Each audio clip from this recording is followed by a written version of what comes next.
Everyone posts. That's what we're told. That's what we're shown. That's what billions of people do every single day. Capturing moments, uploading faces, performing their lives. For a silent audience that scrolls past in under 2 seconds. And somewhere in that crowd, there is someone who never posts. Not because they don't have a phone. Not because they don't have a life worth showing. But because something inside them refuses. And the world calls them private. Reserved. Mysterious. Maybe even weird. But what if the real story is far darker than that? What if the person who never shows their face online is carrying something that no filter could ever hide? Mobile phone social conditioning. We live in a world that has quietly rewritten the rules of existence. To be is no longer enough. You must be seen. You must be documented. You must prove, through pixels and captions and carefully chosen angles, that your life is real. That you matter. Social media became the modern mirror. And society taught us that if you don't hold up to that mirror, you must be hiding something. Why don't you post? Don't you want people to see you? Are you ashamed of yourself? The pressure is invisible but immense. It sits on the chest like a stone. Because in a world addicted to visibility, choosing silence feels like a crime. But here's what nobody talks about. For some people, the refusal to post isn't a lifestyle choice. It isn't minimalism. It isn't wisdom. It isn't philosophy. It's protection. Deep, silent, unconscious protection. The kind that forms in childhood.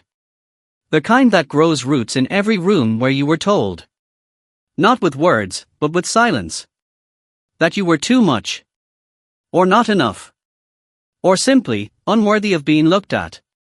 There is a wound underneath the blank profile. And most people never see it. Because it was never meant to be seen. Psychologically, the act of posting a photo is an act of exposure. You are saying, here I am. Look at me. I exist. And for someone whose early experiences taught them that being seen leads to judgment, rejection, humiliation, or abandonment, that act becomes unbearable. The brain doesn't distinguish between a childhood classroom and a comment section. It reads both the same way, as a crowd waiting to decide whether you are worthy or not. This is called fear of evaluation. A deep, often subconscious terror that if people truly look at you, they will find something wrong. And so the self retreats. It hides behind dark profiles, anonymous usernames, other people's photos. The frightening part is, the person living this rarely knows why they feel this way. They just know that posting feels dangerous. They just know that the thought of someone they don't like seeing their face makes their chest tighten. And psychologists call this pattern, this invisible withdrawal from visibility, a form of self-protective shame. Not the kind of shame that screams. The kind that whispers. The kind that says, stay small. Stay hidden. Then no one can hurt you. There's something else, too. Some people who don't post are carrying something called anxious attachment. They have loved people who left without warning. They have trusted people who betrayed them publicly. And so they decided, at some quiet, unnamed moment in their lives, that the less the world knows about them, the less ammunition it has. Sharing a photo becomes, emotionally, the same as handing someone a piece of yourself. And they have learned, through pain, that pieces of yourself don't always come back. What many people fail to realize is, there are also people who don't post because they don't believe their life is worth showing. Not because it isn't beautiful, but because somewhere inside them, there is a voice, low and steady and relentless, that says, who would care, anyway? That voice isn't humility. That voice is depression wearing the mask of simplicity. Maybe you know someone like this. Maybe you are someone like this.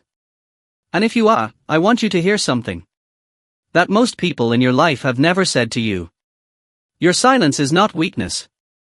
Your invisibility is not evidence that you don't matter. It is evidence that at some point in your life, the world made it feel unsafe to be seen. And your mind, your extraordinary, survival-wired mind, did what it was built to do. It kept you safe the only way it knew how. But there is a cost.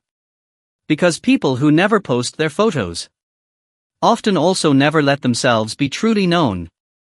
They exist in the spaces between. They watch. They observe. They feel everything deeply. But they rarely let anyone close enough to see the full picture. And some of them, late at night, scrolling through the visible lives of others, feel something they can't quite name. It isn't envy. It's longing. A quiet, aching longing to be somewhere.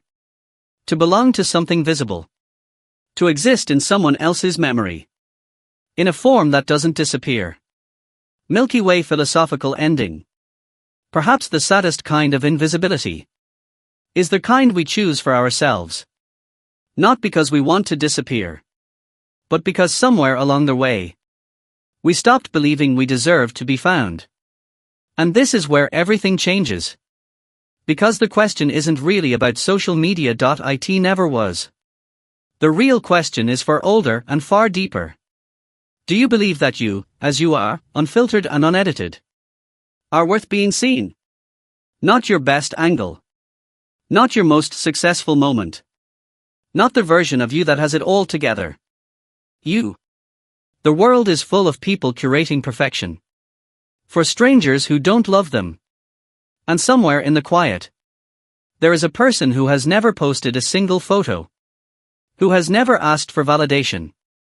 Who carries their entire inner world in silence.